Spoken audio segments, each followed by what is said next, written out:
Stephen A. Schwarzman was told no 488 times. He and his co founder had quit their high level jobs, put up $400,000 of their own savings, and started cold pitching what was, at the time, one of the most ambitious private equity funds ever proposed, and nobody wanted in. For months, they pitched banks, pensions, sovereign wealth funds, anyone who would take a meeting. Some of the biggest institutional investors in the world laughed them out of the room. Others said, "Hey, we just wanted to meet you. We never planned on actually investing," which is absolutely brutal. But Schwartzman never quit. He refused to quit. His partner was older than him, and I remember actually laughing reading the book because they flew across the country for this meeting. They got into this cab soaking wet, and he and his partner looked at him and said, "Don't ever do that to me again. I will kill you," because they had gotten denied. It feels like they were at rock bottom. And then came a meeting in Newark, New Jersey. The man across from the table was this guy named Garnett Keith from Prudential. Quietly, he listened while eating this tuna sandwich. And when Stephen finished, Keith looked at him and said, "Put me down for $100 million. No drama, no buildup, just like that. After hundreds of rejections, he had his first anchor investor. And Stephen Schwartzman knew that if Prudential was in, others would follow. That one moment, that one sandwich changed the trajectory of private equity forever. It closed the door on the hardest chapter of his career, and it opened the door to Blackstone, which today manages over $1 trillion in assets. It is one of the most dominant financial platforms in the world and made way for BlackRock, which is crazy. I start this episode here because if you're listening, you're probably feeling some version of that story. You're launching a fund or trying to scale one or trying to launch one, and you feel stuck in the fundraising grind longer than you'd care to admit. And you're asking the same questions Schwartzman asked during those months. Is anyone ever going to say yes? That's why we built the Fund Founders Founder Circle. It's a private, focused community for fund managers who want to launch, scale, and raise capital on autopilot with the right systems, support, and strategy in place.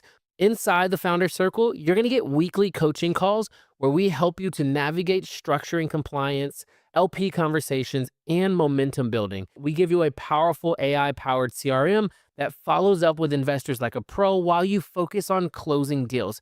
We give you templates, legal workflows, pitch decks, investor automation, and support from other active fund managers at every single stage. Whether you're raising for a real estate fund, a private credit fund, or a hybrid structure, this is the community that helps you do it faster, smarter, and with way less stress. And if you're trying to still figure it all out, we've created a free capital raising course that walks you through everything from legal structuring to positioning so you can get started the right way. You can access it right now at wearefundfounders.com/free capital. Again, wearefundfounders.com/free capital. So if you've been hitting walls, questioning your next move, or wondering whether all of this work is actually going to pay off, I hope Steve Schwartzman's story shows you that, yes, what you're waiting for might just be the next meeting. Now, we're going to dive in because I love Steve Schwartzman. He is probably, if I had to put it into a all-time favorites, like Ken Griffey Jr. is my all-time favorite baseball player. Steve Schwartzman is like my favorite fund manager. We're going to talk today about how he built one of the most powerful financial institutions in the world from nothing, the risks, the rejections, the mindset, and the tactics that fund managers like us can actually apply. I got a lot of this from his book, What It Takes, and I've read the book probably 3 or 4 times. I read it once a year at least, and I think it's the blueprint. It is so good, and it's cool to see an actual guy that's making that much money, has that much influence, and doing so much in the world. So I'm pretty excited. Now, let's jump back to the beginning. How did Steve Schwartzman become Steve Schwartzman? What shaped the mindset of a man who would one day say, it's as hard to run a small business as a big one. So if you're going to dedicate your life to a business, choose one with the potential to be huge, which I love. It reminds me of the book 10X is Better Than 2X, and a conversation that I recently had with one of my co-founders on Fund Flow, where I was like, guys, why don't we just do the 10X thing? And they're younger, and so they were freaked out. But I was like, no, I don't want to just settle on doing 2X. That's small. Let's just go straight to 10X. So we are. Now, Steve Schwartzman, back to him, was born in 1947 and raised in a middle-class Jewish family in suburban Philadelphia. His father ran a linens and drapery store, which is a pretty good business. It paid the bills, but it never really expanded from there. And Steve admired his dad, but quickly realized his hunger for something bigger. Even as a teenager, He showed entrepreneur flashes. At 14, he started a tiny lawn mowing business, recruiting his younger twin brothers as his workforce while he went out and got more clients. Imagine that. The future private equity mogul was already delegating and deal making in his teens. And in high school, Steven's ambition only grew. Like, this is a really great story. He wanted to make his school dance more exciting because it was just a lot of guys. So he somehow convinced like this really popular R&B group of the era, it's called Little Anthony and the Imperials, to come perform at his school. Think about the audacity of that. A teenager in the early 1960s cold calling famous musicians to play a high school gig, but he pulled it off. If you want something bad enough, you can find a way. You can create it out of nothing. That's what he learned. That lesson, the power of boldness and initiative, stayed with him. And he later talked about like to be successful, you have to put yourself in situations and places that you have no right being in. Through sheer will, you wear the world down and it gives you what you want. What a powerful statement. His drive earned him a spot at Yale University, where he enrolled in 1965. And Schwartzman was like no wallflower. He had a rough start like any other freshman. He felt lonely and out of place, but he didn't stay down for long. By sophomore year, he was hustling again, which you can only expect him to do. He literally started a dance club because he literally wanted to bring more ladies around, and he brought more women from nearby campuses to come and dance. He also tapped into Yale's elite networks. Steve became a member of the Skull and Bones Society, which is the same secret club that had groomed generations of Americans' leaders. I mean, picture the scene. Young Steve Schwartzman at Skull and Bones meetings, rubbing shoulders with other students with literal future presidents, dreaming about future power. These connections would later prove valuable, but at the time, he was just excited to be there to absorb knowledge and make his mark. Academically, Schwartzman did pretty well. After Yale, he served briefly in the Army Reserve and during the Vietnam era. Then it was off to Harvard Business School, where he earned his MBA in 1972. And by age 25, he had an Ivy League education and a growing Rolodex, like just numbers everywhere, and a massive hunger to do something huge. Now, here's what he says in the book, What It Takes. And I love this. It says, it's as easy to do something big as it is to do something small. So reach for a fantasy worth your pursuit with rewards commensurate of your effort. Right? Schwartzman always believed if you're going to play the game, play to win big. That mentality would guide his career choices from that point forward. I mean, really, he talked about like he has this innate ability to just scale. Now, next up, fresh out of Harvard, Schwartzman dove into Wall Street. His first job was at Donaldson, Lufkin, and Jenrette, then a really prominent investment bank. But soon he landed at Lehman Brothers, which of course we know is a massive firm. And this is where his career truly took off.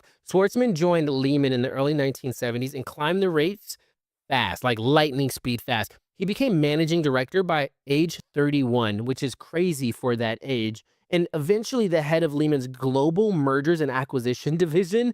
Imagine being barely into your 30s and you're running an M&A at a place like that. It's clear Steve had serious talent and drive from the get-go.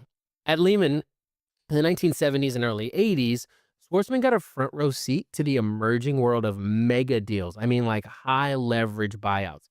He advised on some early high profile LBOs and large mergers. This was an absolute baptism by fire in the era's fast evolving finance scene. Importantly, he noticed something. Advising on deals was lucrative, but owning the deals was transformative. As Schwartzman later explained, as an M&A banker, we would be running only a service business dependent on fees. As investors, we would have a much greater share in the financial upside of our work. In other words, why settle for a fee on $1 billion deal when you could invest and potentially earn a chunk of the profits? He realized the leverage buyout model, putting in a bit of equity, borrowing the rest to buy companies, then improving and reselling them, almost flipping these companies. This was far more scalable and rewarding than pure advisory work. And so Lehman Brothers, however, had a very strict rule about conflict of interest. You couldn't both advise on deals and be a principal investor, and that was really frowned upon. So Steve, growing interest in becoming an investor, couldn't be fully pursued there. Meanwhile, Lehman's itself was kind of a tumultuous place. In the early 1980s, a really nasty internal power struggle erupted. Lehman's CEO, and it was at that time Schwartzman's mentor, Pete Peterson, was ousted. In 1983, after clashing with other executives, that was a huge blow to him. Pete had been the one who originally hired and championed him. Notably, Pete Peterson was no ordinary boss. He was a former U.S. Commerce Secretary under Nixon and a widely respected figure. Between this happening and the guy that really ousted Peterson, this signaled to Schwarzman that Lehman's environment had changed for the worse. Schwarzman did help broker one last big deal at Lehman, which ironically was selling Lehman itself. In 1984, Lehman got into financial trouble, and it was some really bad bond trades that threatened the firm's stability as a whole. And the solution was a takeover by American Express. Schwarzman actually played like a really key role in arranging the sale. In fact, he literally made the deal by calling a neighbor in the Hamptons who happened to be the CEO of Shearson American Express. It's a bit of kind of like a Wall Street lore. Steve's quick thinking saved Lehman from collapse for a little while, at least. I think we all know what happened to Lehman in 2008, but that's another story. After the sale, by 1985, Schwarzman knew it was time to write his own chapter. He was pushing 38 years old, which, golly, I'm almost 38 years old. He was restless and had a ton of ideas of what he could do better.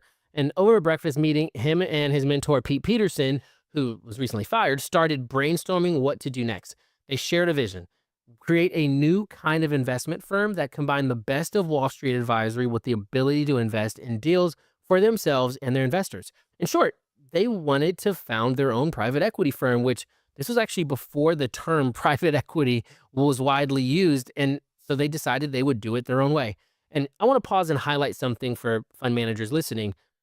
Schwarzman's leap here is a lesson for all of us.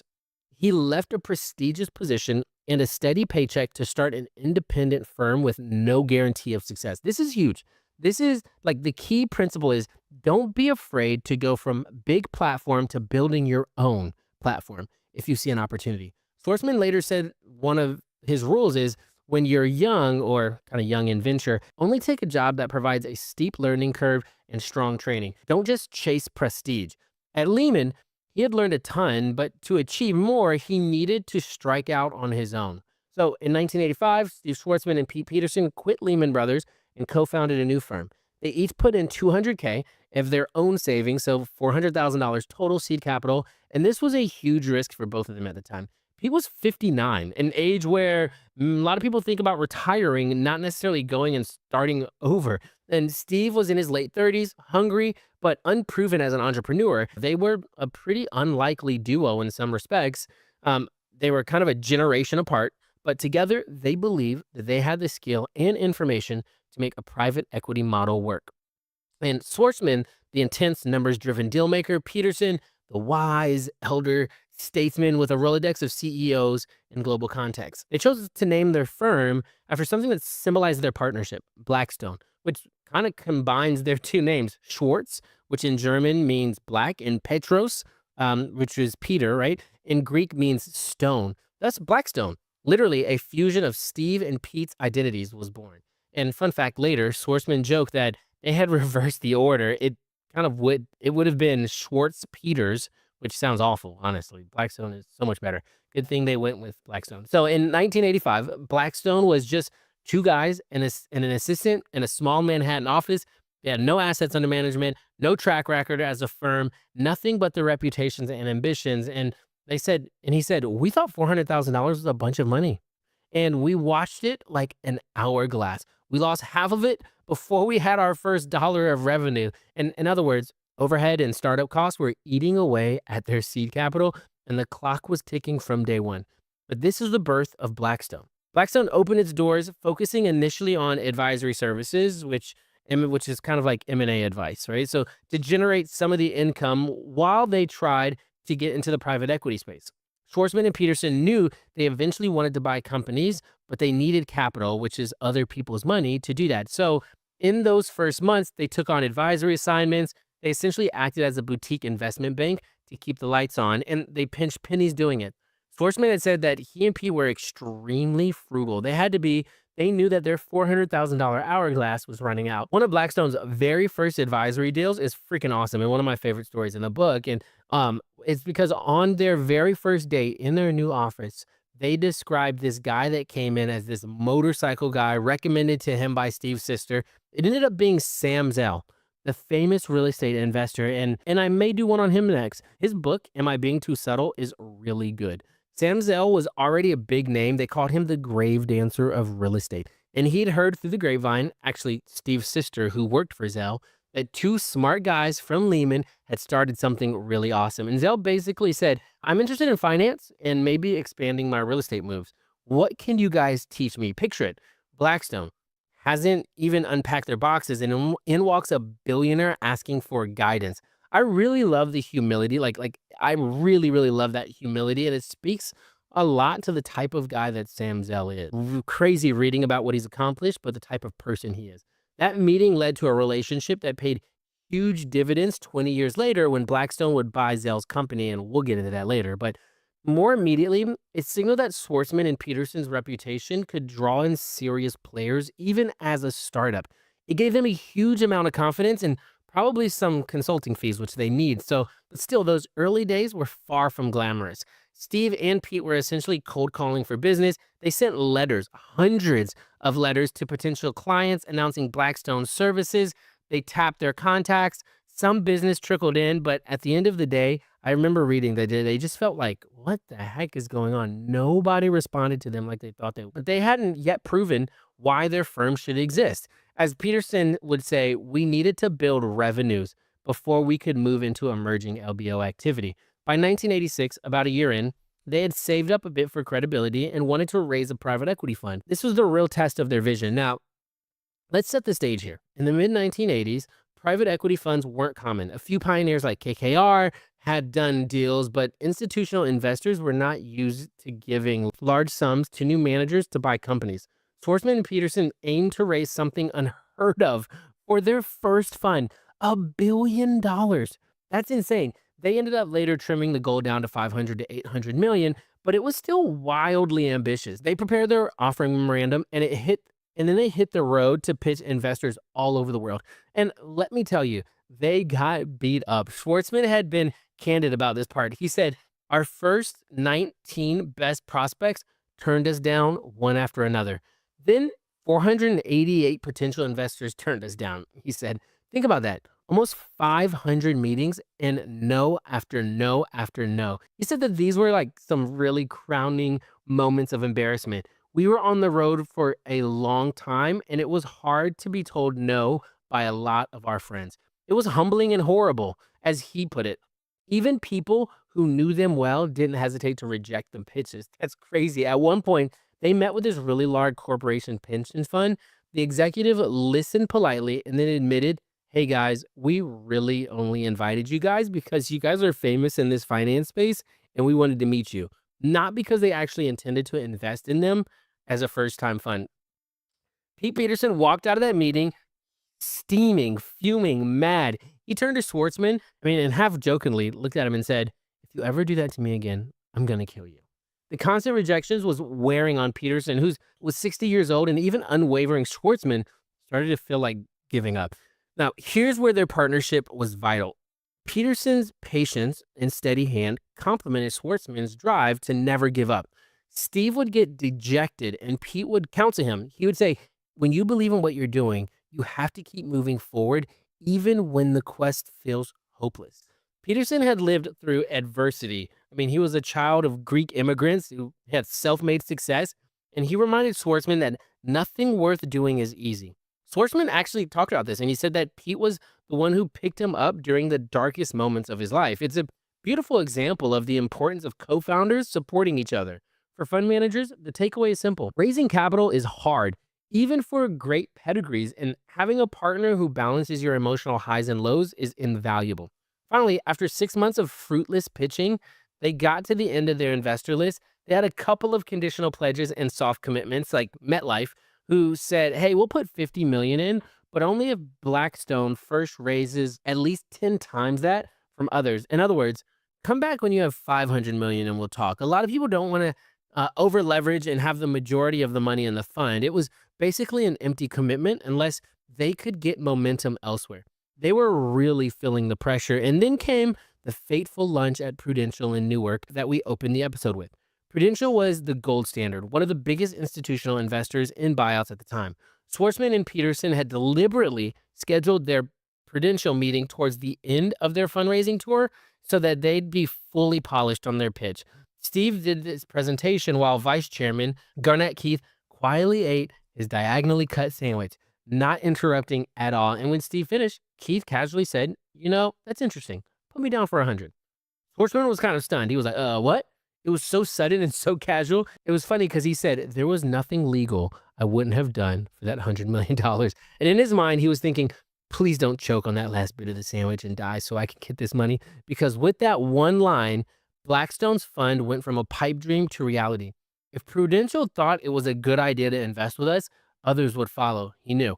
And that's exactly what happened. That anchor commitment broke the dam. After Prudential said yes, Schwarzman suddenly had to move from raising capital to managing it. He had to track investors, reporting returns, structuring deals, communicating with LPs, all of it. And here's the truth. Most fund managers, flippers, and people managing capital are stuck in the same chaos, juggling spreadsheets, chasing investor updates, manually sending emails, and hoping nothing slips through the cracks. That's exactly why we built FundFlow OS, the world's smartest way to raise capital and manage it from your first flip to your final fund. It automates the entire investor experience from your CRM to communication, capital tracking, document storage, investor matching, and even launching your micro fund in less than 7 days instead of months and for a fraction of the cost. So whether you're raising your first million or managing your 10th $100 million fund, FundFlow gives you the tools to do it smarter, faster, and on autopilot.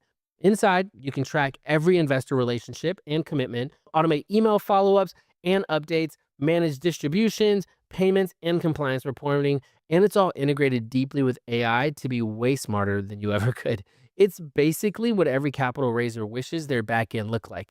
You can learn more about that at fundflowos.com/fire. Again, that's fundflowos.com/fire. Now, Steve and Pete had the wind at their backs. Pete leveraged the Prudential news and immediately hopped on a plane to Japan, which was in the midst of the 80s boom, to tap Japan's investors. And they had a really funny story on here on how they went to the wrong investor. But through some ingenious maneuvering, including forming a joint venture with Nikko Securities to help them with U.S. deals in exchange for Nikko investing into the fund, they got a big ticket from Nikko, and with it, attracted other Japanese institutions to pile in. One anchor from Nikko ended up getting them 2.5 times that amount from other Japanese investors.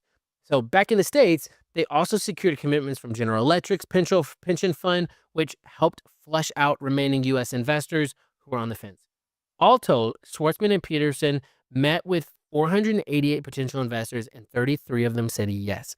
Blackstone Capital Partners 1 closed on October 15, 1987 with $850 million in commitments. This is crazy for a first-time fund.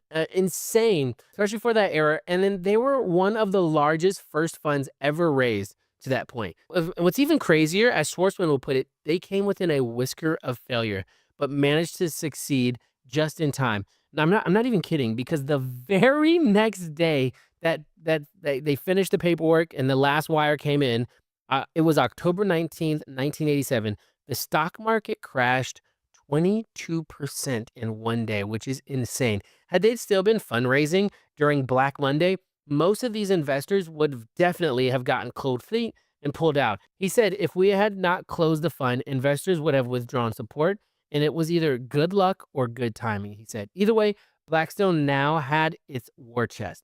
Now, for aspiring fund managers, this origin story is gold. It underlies a few things that I want to talk about. Number one, perseverance is not negotiable. 487 rejections didn't stop them. As Schwarzman writes, when you face setbacks, you have to dig down and move yourself forward. The resilience you exhibit will define you. Raising funds is a grind. Expect it, endure it. 2, anchor investors are critical. Social proof matters. A lot of LPs won't move until they see someone big commit. Prudential's $100 million was the domino that knocked down the others. In your own raises, think strategically about who can be that validation for you. 3, solve investors' problems, not just your own.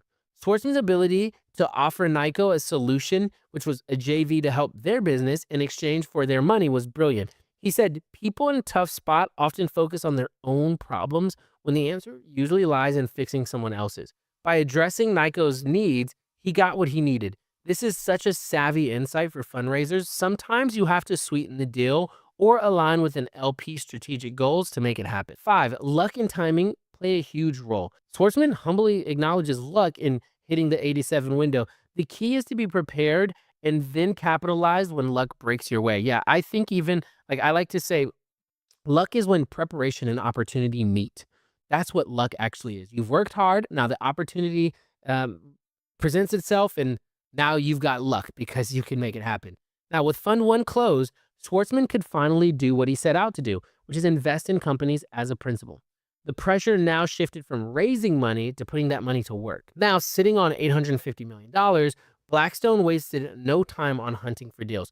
Their very first private equity investment turned into a home run and a perfect example of Schwartzman's strategic ingenuity. In 1989, Blackstone partners with USX Corporation, which is a massive steel giant. It's a U.S. steel holding company. They partner with them to do a leverage buyout of USX transportation subsidiary, a company called Transtar. The price was hefty, $650 million for 51% ownership, but Blackstone found a way to do it with very little of their own cash. They only put $13 million of equity from the fund in the deal. Like, that's right. Out of $650 million, only 13.4 was Blackstone's money. Like, how? Creative deal structuring. USX actually itself provided $125 million in financing in terms of seller financing, which I talk about all the time. And Chemical Bank lent the rest. So the deal was massively leveraged. This was a pretty bold bet and essentially a turnaround situation since USX transportation asset, which is railroads mainly, was underperforming. Blackstone and USX's management got to work improving operations. This was also after a massive bank like Chase refused to work with them or give them good terms. And the result, within 2 years, they quadrupled Blackstone's equity and 4x returns in 1994, and they didn't sell out then. They held pieces of Transtar for years, and by that time, Blackstone finally exited the last piece of that investment. 16 years later, they had made 26x return on their $13 million stake. Yes, 26 times their money. And what's cool is the bank that actually partnered with them on that one, that trusted in Chemical Bank, they did a lot more deals with, and they made them massive. And then I think they actually went and bought Chase, which is cool. Now, talk about validation. This early win proved to investors and themselves that Schwartzman and the team could pick and execute deals that created real value. Steve later explained Blackstone's approach with an agricultural metaphor. He said, "We're like farmers. When we buy companies in real estate, it's like planting crops. You put seeds in the ground, you water, the seeds start to grow. You can't see the crop yet. Then they grow really, really high. And it will be a great crop, and you're going to be very, very happy." The Transtar deal was their first healthy crop. Over the next few years, Blackstone used Fund One to do a series of deals, not all massive home runs like Transtar, but enough successes that by the time that the fund was fully invested and harvested, it returned a 2x net to their investors. In the private equity world, 2x multiple is solid, especially for your first fund. Importantly, Blackstone's cut of the profit, which was their carry, was enormous because 20% on those gains meant that the firm and its handful of partners pocketed around $250 million from the fund's performance fees. In addition, they'd been earning management fees of about 1 to 2% annually during the fund's life. In short, Schwartzman's hypothesis was confirmed. Running an investment business scaled much better than just advisory. They made far more money on that first fund's investment than they had ever made just charging hourly M&A fees. This set Blackstone on a growth trajectory. Now they had internal capital to reinvest in hiring, expanding, and all those other things, and a track record to raise more funds. Now, before I continue the chronology, I want to highlight Schwartzman's evolving investment philosophy because it became a hallmark to Blackstone's success. We already saw he was creative in financing deals, right, like Transtar, but perhaps the clearest window into his thinking came a few years later when Blackstone jumped into real estate investing. Now, by the early 1990s, Schwartzman noticed a huge opportunity in commercial real estate.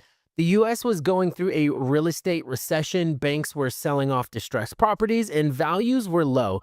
Blackstone was still primarily a corporate buyout shop, but Steve thought, why not apply their model to real estate assets? And in 1991, they joined forces with Goldman Sachs to bid on a portfolio of foreclosed garden apartments, which essentially is multifamily complexes in the south of the United States. Here's where Schwartzman's strategic mindset shone. Goldman Sachs, which is a savvy investor in its own right, wanted to bid as low as possible. They were afraid of overpaying, which is a classic stance for them. And Schwartzman, however, had a different view. He believed the biggest risk was bidding too low and missing out on a great opportunity. As he later articulated in his book, some will tell you that all the value is driving down the price, or essentially buying low. You pay as low as possible. That has always seemed short term to me. What that thinking ignores is all the value you can realize once you own the asset, the improvements you can make, the refinancing you can do, the timing of your sale to catch a rising market. If you waste all your energy and goodwill in pursuit of the lowest possible purchase price and end up losing the asset to a higher bidder, all that future value goes away. Sometimes it's best to pay what you have to pay and focus on what you can do as an owner. The returns to successful ownership will often be much higher than the returns on winning a one-off battle over price. That quote should be stapled to every fund manager's wall. Schwartzman convinced Goldman to raise their bid enough to win the auction, and they won the deal. And indeed, the value they created after purchase was enormous. The deal yielded 62% annualized return for Blackstone and Goldman.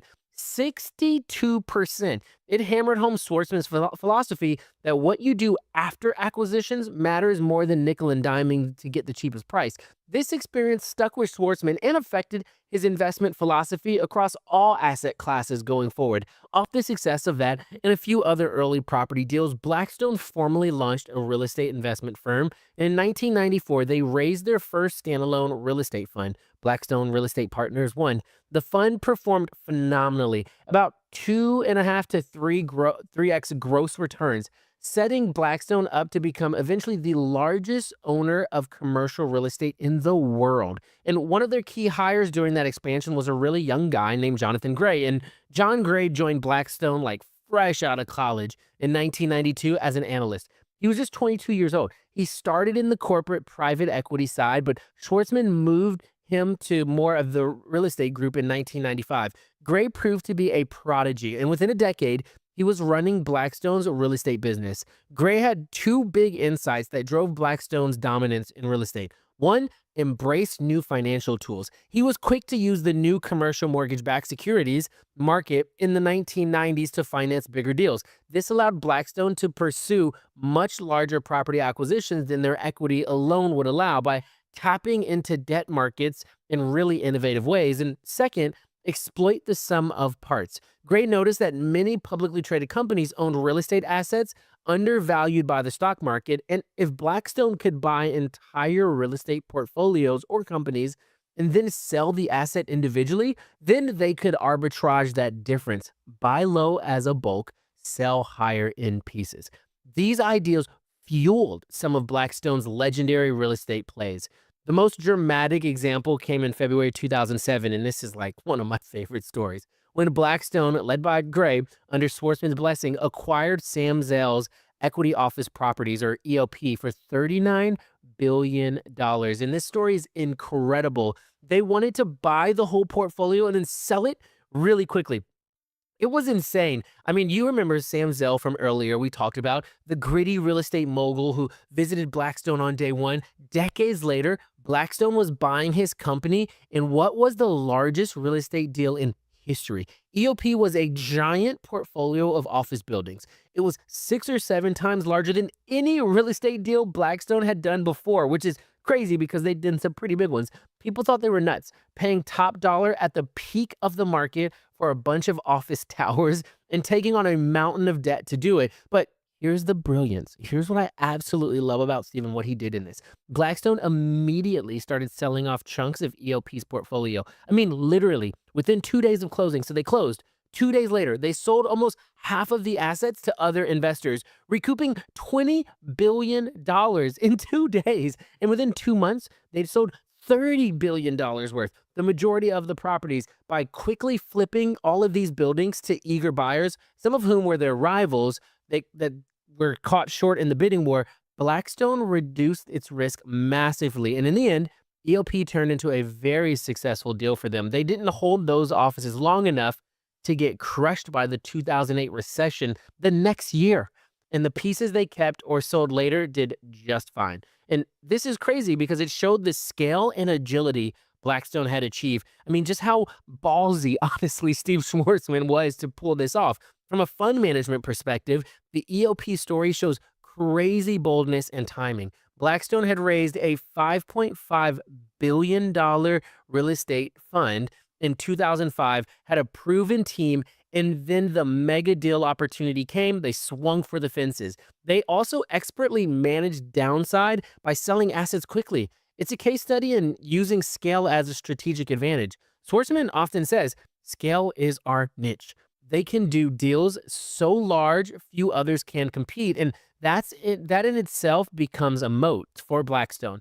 By the mid 2000s, Blackstone wasn't just a private equity shop or a real estate investor, it had become a diversified alternative asset manager. They had launched hedge fund businesses, and in 1990, they started a fund of funds that later grew into Blackstone's alternative asset management, which is the world's largest hedge fund allocator. They moved into credit investing in a huge way, especially after 2008 when they bought GSO Capital, which was a credit firm, to build out direct lending and credit strategies. By 2007, Blackstone had multiple arms from corporate PE to real estate, credit, hedge fund, and more. This diversification provided steady management fee income and resilience. If one asset class goes down, another might be up. It just works out. And that's the true hedge, right? Hedging the market no matter what the economic climate is. A major milestone came in June 2007 when Stephen pushed back on the boundaries, as far as private equity was concerned for them. Blackstone went public in the New York Stock Exchange. Yes, the firm known for private investments decided to sell shares of itself to the public. And it's really unique in how he did this. It was so cool to kind of read this because he went public but still retained all of his ownership. It was a really controversial move at the time. You knew how to value a private equity manager, and some thought Schwarzman would just be cashing out at the market's peak. And in some ways, he was timing things impeccably again. In the IPO, just months before the 2007-2008 financial crisis hammered the market, Blackstone's IPO raised billions and made Schwarzman's personal stake worth over $9 billion on paper. And Pete Peterson actually used the IPO to exit most of his ownership. And at age 80, he gracefully cashed out and shifted to philanthropy, leaving Steve firmly in charge, and he kind of coasted away and sailed away into the wind. Schwarzman has said that the IPO served two main purposes: to give Peterson liquidity, which he rightfully deserved, and to create a permanent capital base and stock currency for Blackstone's future. Upon listing, Schwarzman insisted they would be a different kind of public company, focusing on long-term investor returns and maintaining their partnership culture. In practice, their early years as a public company were pretty bumpy. The stock debuted at around $30, $31 a share, and within a year post-crisis, it had cratered all the way down to $3.50. Imagine Schwarzman's own net worth swinging so wildly as Blackstone's stock plummeted. But he wasn't fazed. He doubled down on building the business through the downturn. And over time, the market came to appreciate Blackstone's earning power. Schwarzman was vocal when he thought Wall Street undervalued them. And in 2012, he publicly complained that Blackstone traded at 10x earnings while growing their AUM at 27% a year, whereas traditional asset managers traded higher despite slower growth. Eventually, the market caught on, and by the 2020s, Blackstone stock soared, trading at over 30x earnings at that point. In fact, in 2021, Blackstone's market capitalization surpassed that of Goldman Sachs, which is a symbolic passing of the guard in finance, right? Hey, you guys have done it. Here you go. Think about that. A firm that started with two guys and $400,000 outvalued the mighty Goldman. And in 2023, Blackstone achieved another milestone, becoming the first investment firm to hit $1 trillion in assets under management. Schwarzman, with a ton of pride, said that Blackstone's success was largely due to sticking to its mission. We manage our business with a long-term perspective, focusing on optimizing returns to our fund investors. In other words, take care of your limited partners in your portfolio companies, and the shareholders' value follows. Globally, Blackstone expanded offices and influences across continents. They set up in Europe in the 90s, in Asia, in Hong Kong, Tokyo, later in Singapore and Mumbai in the 2000s. Schwarzman was often the firm's global ambassador, meeting presidents, sovereign wealth funds, CEOs worldwide to source deals and capital. For example, China's sovereign fund, the CIC, invested $3 billion into Blackstone around the IPO, which was controversial, a relationship fostered by Schwartzman's connections that he had made. Like they loved him. In one story, he leveraged a speaking trip Pete took to Japan in 1987 to raise a chunk of their first fund from Japanese investors, right? We talked about that. That ability to bring in capital from anywhere in the world became Blackstone's hallmark. Today, their investor base is like ultra global, from US pension plans to Middle East sovereign funds and Schwartzman's personal Rolodex. I can't imagine the phone numbers he has in his phones. He's known to have heads of states on speed dials. He's been a huge asset to a lot of people. As Blackstone grew, Schwartzman remained a hands-on leader too. This is something those who work with him often commented on. Despite being a billionaire CEO, he's intensely involved in big decisions and even small details of deals. He is known to pore over investment memos with a red pen, grilling his team with questions. One of his sayings he lives by is, information is the most important asset in business. The more you know, the more perspective you have, the more likely you are to spot patterns and anomalies before your competition. He pushes his people to gather a ton amounts of data and insight before making calls. That ties to another rule he preaches.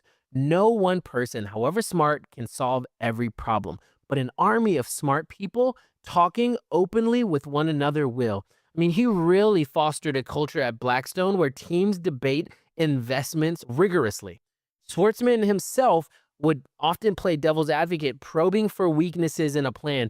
This intense analytical culture helped Blackstone avoid a ton of bad deals and spot good ones that others missed. Now, the secret sauce for him is process, scale, and integration. In reflecting on his rise, Schwartzman likes to talk about his firm's virtuous cycle of great performance earns investor confidence, which gives them latitude and more capital to innovate and do new kinds of deals, which leads to more performance and so on. But underpinning this circle are three factors as he outlines: process, skill, and integration. I want to take a second to dive into each of those. Process. They honed a repeatable process for investing. For example, in real estate, as we saw, they focus not just on price, but on post-acquisition improvements in the value add. In private equity, they had disciplined but not overpaying in frothy times. Despite the willingness to pay up for quality in certain cases, they also really timed exits well. Blackstone famously has discretion on when to sell assets, and they often choose optimal moments. Like, for example, taking Hilton public in 2013 after improving operations, and that resulted in a $14 billion profit for investors. It's so crazy to think of his company buying Hilton and then value adding Hilton and then selling it. The other part of the process is scale. They deliberately built the capacity to do mega deals and raise mega funds. Scale is our niche, he continued to say. Scale lets them tackle huge opportunities others can't, like buying Invitation Homes, which is Blackstone's single family homes venture, where they started buying $100,000 houses in bulk and ended up creating a platform owning 50,000 homes, which they took public for $7 billion gain in profits. Scale also allows them to invest into better systems, hire top talent, and offer one-stop solutions to big investors like large sovereign funds that want to write billion-dollar checks across various strategies. And then finally, integration. Because they are in a bunch of different asset classes, they can share information and spot themes across the economy. Schwartzman says Blackstone sees almost everything happening. So if, say, their credit division notices a trend in lending, their private equity folks can capitalize on it, or vice versa. They run thematic ideas across multiple funds. And for example, if they believe in logistics and e-commerce growth, then they buy warehouses in their real estate fund, related companies in their private equity fund, and maybe some tech in their growth fund, and so on, all reinforcing a view. He credits this integration model with helping them to spot patterns before competitors can. And it makes sense. They've built it to be able to do that. And from my perspective, what stands out is how Schwartzman evolved from being an investor to being an institution builder. He often says his job became more about figuring other people out. He assembled the best team. And I love that he said, if you attract tens, then they'll always make it rain. They sense problems, design solutions, do new things. That's what a 10 does. And I love this because he actually said this about Larry Fink. And I don't know if you guys know this. He hired Larry Fink. Larry Fink built up a massive part of his company, and then they split ways. And Larry Fink started BlackRock. And so he said, Larry Fink is a 10. I mean, I would say so. Schwartzman's commitment to hiring 10s and not settling for less has been echoed in by his colleagues. He said, Pete and I always resolved to hire 10s, he wrote. A lesson many firms preach, but very few practice consistently. This meant sometimes paying top dollar for talent or giving significant equity to keep them. For example, he made sure key executives had stakes in the firm pre-IPO.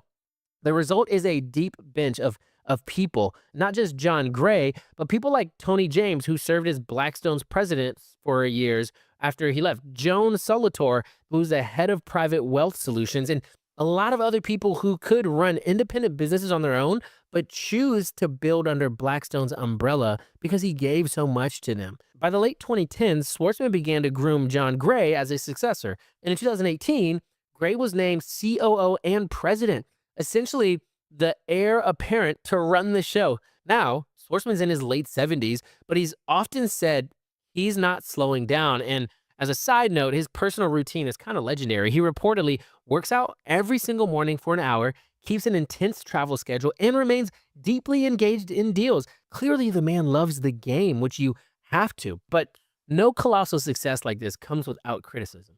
Steve Schwartzman has had his share of public controversy, and it's important to touch on these. First, when it comes to his compensation and wealth, and this is something like, as I teach about funds and we talk about this, of course, fund managers are the richest people in the world, but it doesn't come without criticism.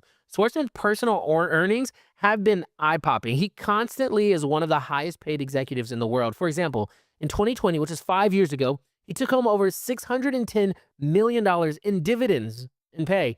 And then even years before that, his pay was higher at $700 million. And then I think recently, within the last couple of years, it was like $1.2 billion. And of course, this much money is going to attract criticism, especially from those who question the fairness of tax rates on private equity income, or like carried interest, which is taxed at a capital gains rate instead of an income tax rate. Schwartzman famously put his foot in his mouth once in 2010 on the topic when Obama administration talked about raising taxes on private equity profits. Schwartzman compared it to Hitler invading Poland in World War II. Like, yes, he actually said that in a closed meeting. He said, it's a war. It's like when Hitler invaded Poland in 1939. That's what he said. The analogy was clearly over the top and offensive, and after it leaked, Schwartzman apologized for saying it. He later tried to clarify that he felt the policy was an existential attack on their business model, but he definitely regretted saying it. The incident hurt his reputation for a bit, and it painted him out of touch, equating taxation with Nazi aggression. He learned to be more careful, as he should have, and at least somewhat in public statements after that. But still, the broader critique still was around. Is anyone worth $600 million a year? Detractors argue that billionaires like Schwartzman have outsized influence and benefit from loopholes like carried interest tax treatment.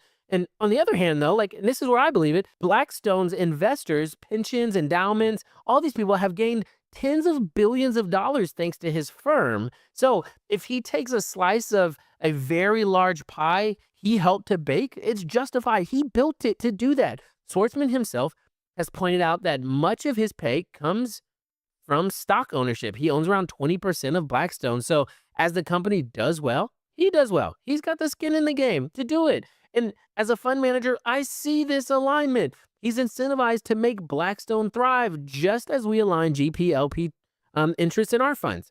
Another area of controversy is his political affiliations and influence. Schwartzman is a lifelong Republican and kind of like center-right, as he would say. And He's been a major donor to the GOP candidates, and he raised money for George W. Bush, supported Mitt Romney, and initially stayed neutral in early 2016 primaries. However, once Donald Trump became the nominee, Schwarzman's relationship with Trump became very close, which that's polarizing in itself. After Trump's election, Schwarzman actually chaired Trump's Strategy and Policy Forum, which is a council of CEOs advising the president. This put him in the national spotlight beyond finance. Some praised him. Here was a savvy businessman guiding a new president on economic matters, but it got really tricky after in 2017 when Trump made really controversial remarks about the Charlottesville incident. A lot of CEOs quit the advisory council in protest. Schwarzman initially tried to keep the group together, even putting together a letter to his Schwarzman Scholars, which is a program he funded. We'll talk about that soon.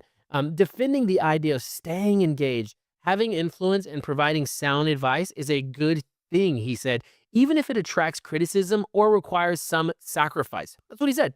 But as outrage grew, Trump himself disbanded the whole forum in a tweet, which is very Trump to do.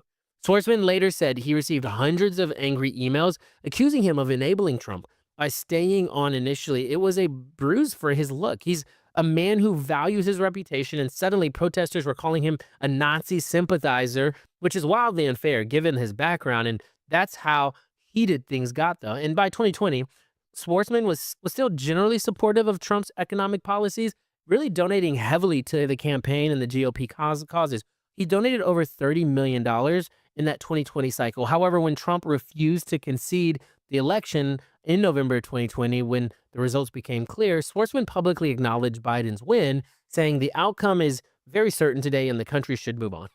He also privately called the January 6th Capitol attack an insurrection and an affront to democracy, although he did not directly blame Trump in those comments. But by late 2022, he signaled he would not support Trump in 2024, arguing that the party to find a new leadership. But then he ended up supporting him in his win. All this to say, Schwarzman's political opinions drew fire, but he's also exemplified something important. He's willing to have a seat at the table. He isn't shy about advising presidents on their party. He actually, Barack Obama literally called him for advice and help during the 2012 fiscal cliff negotiations, and he was really helpful for him. And for fund managers, it's a reminder that regulatory and political environments matter, and having dialogue with policymakers can be crucial. Schwarzman's approach was to engage rather than to isolate, even if it cost him some PR hits. Lastly, I want to touch on Schwarzman's philanthropy and his personal life, because I think so much of this is what makes him my favorite fund manager in the world. He's amazing. It's what really it rounds out his story and also invites some varied opinions. He's pledged to give away much of his fortune. He signed the Giving Pledge in 2020, which is a promise to donate at least half of his wealth. Donate it. He has already donated hundreds of millions of dollars to educational and cultural causes. For instance, he gave $100 million to the New York Public Library. The main branch on Fifth Avenue is now literally named the Stephen A. Schwarzman Building. He gave $150 million to Yale for a student center. He created the Schwarzman Scholars program in Shungsai, I don't know how to say it, University in Beijing, with a $100 million personal gift and raised more from others. It's like Rhodes Scholarship in China, intended to foster understanding between China and the West. He's funded a new campus center at Oxford University, a new college at MIT for computing, and just so many more things to advance, to push forward the advancement of technology, of health, of everything in the US.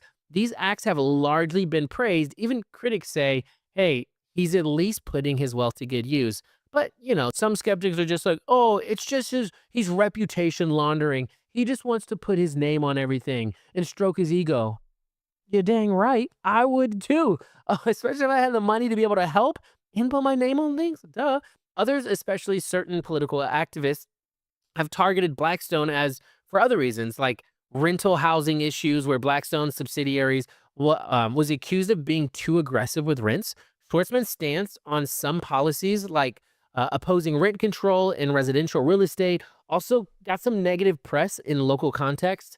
But these critiques are more about Blackstone's size and actions in markets, not personal scandals on Schwarzman. One like personal story often brought up is that Schwartzman is known for throwing really lavish parties. He famously held his 60th birthday with an estimated $5 million price tag for his 60th birthday.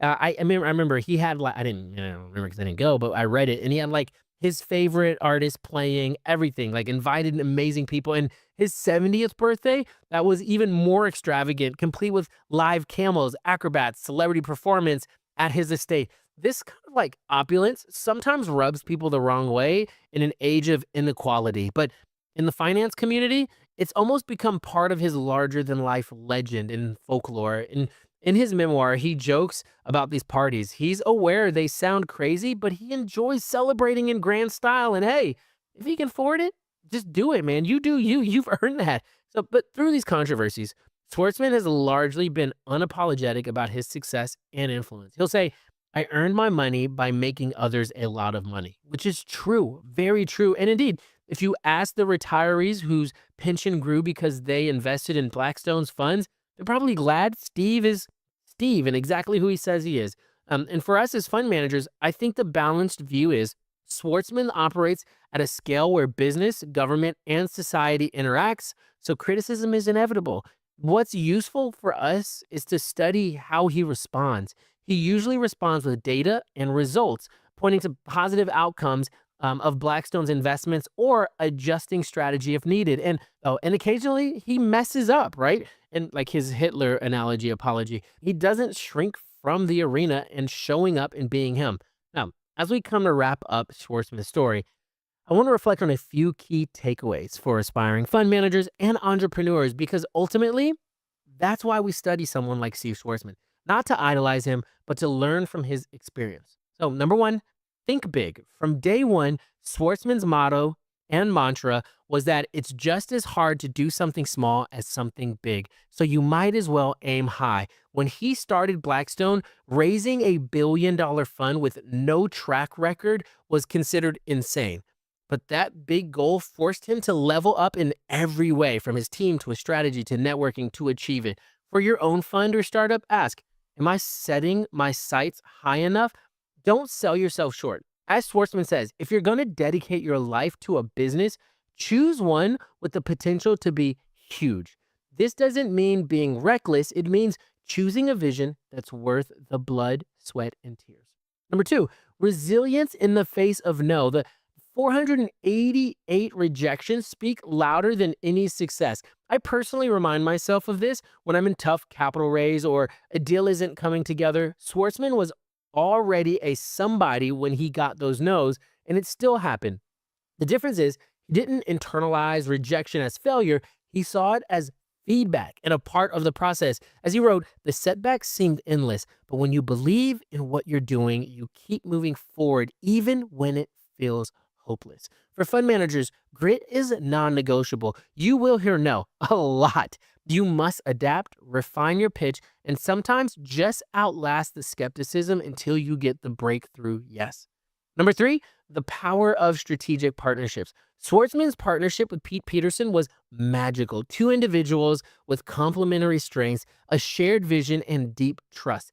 They navigated crisis by leaning on each other's qualities, which is drive and patience. Also, their ability to partner externally with joint ventures like Nyko and teaming with Goldman Sachs, bringing in experts like Henry Kissinger as advisors, amplified their reach. For fund founders, the lesson is to choose your partners wisely, sync complementary skills and alignment of values, and to be open to win-win collaborations that can open doors you can't get opened alone. Number four, always be learning and adapting. Schwartzman never stopped being a student of business, whether it was learning real estate on the fly, embracing new financial instruments, or studying macro trends.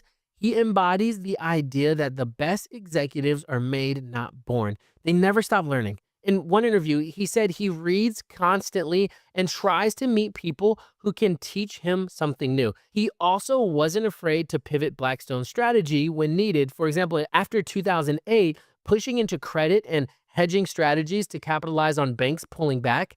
The takeaway from this is intellectual agility. The market's always changing. The fund managers who thrive are those who keep updating their playbook. And five, focus on investors' needs and long term trust. One really striking thing about Blackstone is the longevity of its investor relationships. They've had some LPs invest across dozens of funds over decades. Schwartzman's philosophy was a good name is the most important asset. And I always say this, at the end of the day, all you have is your name. An ethic he got from his father. He made sure Blackstone delivered for its clients, sometimes even at cost to himself in the short term. A story that I really love is Sam Zell, again, Sam Zell shows up, had a practice of sometimes paying above the required interest to his lenders just to ensure they all made money and would back him next time. That resonated with Schwartzman and his peers. Always leave some profits for the other guy. And in fun terms, that means don't gouge your LPs or the people that you're with. Create win wins. Schwartzman structured Blackstone's funds and later its public companies in ways that aligned interests, whether it be employee ownership, permanent capital that doesn't conflict with LP returns. I mean, that's amazing. And when things went wrong, as they sometimes do, he communicated and tried to fix it rather than hide. This builds an all important commodity, trust. Over time, trust becomes our flywheel. Investors re up automatically and your fundraisers get easier. Today, Blackstone can raise $20 billion dollars in a few months. That's decades of trust built up. And six, innovate and differentiate. Blackstone didn't become number one by copying others. They often did things first or differently. The first mega fund, pioneering real estate private equity, inventing new products like their recent things into perpetual funds or retail investors. Schwartzman instilled a culture of innovation, asking, how can we do something that hasn't been done? In your own fund, even if you're smaller, think about your edge. It can be a niche strategy or a unique team background, a new structure. Don't just be another mid tier VC or PE fund. Find the Blackstone esque differentiation that makes you stand out. Seven, maintain discipline. Don't lose money. Despite his appetite for risk, Schwartzman's first rule of investment is don't lose money. He is obsessed with downside protection. For example, during hot markets, he has pulled back rather than chase high prices. And in 2006, 2007, while others went out on a buying frenzy, Blackstone actually sold more assets. For example, like the EOP situation we talked about, than it bought and raised cash during their IPO. Thus, they weathered 2008 relatively well. Schwartzman says, time wounds all deals, sometimes fatally, meaning bad deals only get worse with time. So he tries to avoid marginal ones from the start. As a fund manager, we have to remember that capital preservation is as important as growth. One really bad deal can wipe out several good ones. And trust me, after going through the worst real estate market in the past 30 years for residential, I could tell you that because I launched my fund during that time and it was rough. One really bad deal can wipe everything out. Schwartzman's record isn't spotless. They've had flops too, but his batting average is high because of rigorous vetting and willingness to walk away if it doesn't feel right. Eight, succession and legacy was important for him. Schwartzman's now ensuring Blackstone outlives him by grooming successor like Gray and other people.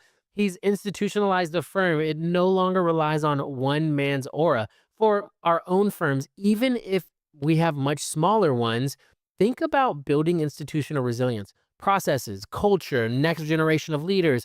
This is all healthy. It's how you scale beyond yourself. Schwartzman often said he wanted Blackstone to be the gold standard in their industry, something like Morgan Stanley or Goldman Sachs in prior eras. That long term mindset guided decisions like going public, diversifying product lines, and internal succession planning. And on a personal note, I really find Steve Schwartzman's story super inspiring. Not because I aspire to have a birthday party with camels, although I would, but because it shows that the arc of possibility in our industry. Here's a man who started basically with an idea and grit and built an empire. At one point in Schwartzman's book, What It Takes, he writes, if you're faced with a problem, you don't panic and declare immediate catastrophe. You call for quiet and give everyone time. The harder the problem, the more limited the competition, the greater the reward for whoever can solve it. I remember reading that and thinking, that's the mindset I want to cultivate. In stressful moments now, I often think about how would Steve handle near failure, fundraising or dicey negotiations, and I try to channel that calm, problem solving approach. And as we wrap up, let's zoom out. Steve Schwartzman's journey holds a mirror to some of the most important themes in entrepreneurship and fund management: vision, perseverance, innovation, integrity.